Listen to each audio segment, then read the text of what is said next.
านมานานแค่ไหนเราไม่เคยลืมเรื่องราว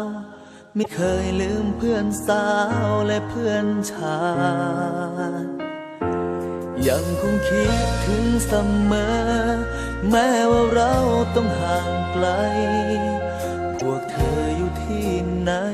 จงได้ฟังอยู่ที่ไหนคือเพื่อนกันแม้ว่าวันเวลาเปลี่ยนบางคนไม่ได้เรียนเพราะต้องทำงา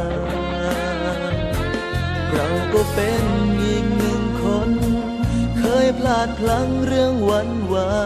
นอยู่แบบสนุกสนานไม่สนใจเรียนบอกเลยว่าการศึกษา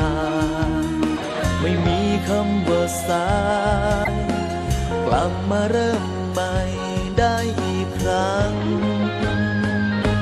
เพื่อนมอต้นและมอปลายคิดถึงเธอเสมอ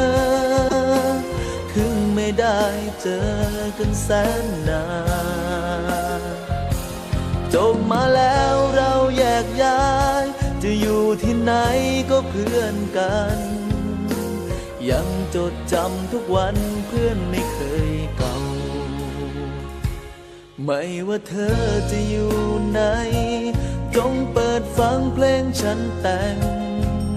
มันอาจจะเป็นแสงนำทางพวกเรากลับมาพบกันอีกครั้งกลับมาลื้อฟื้นเรื่องเก่าเรายังมีเราไม่เคยลืมกัน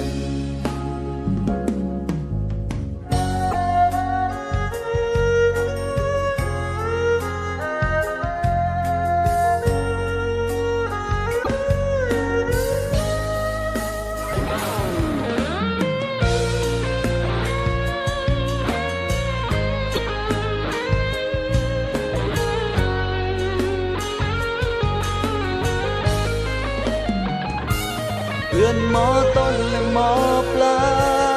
ยคิดถึงเธอเสมอถึงไม่ได้เจอกันแสนนาน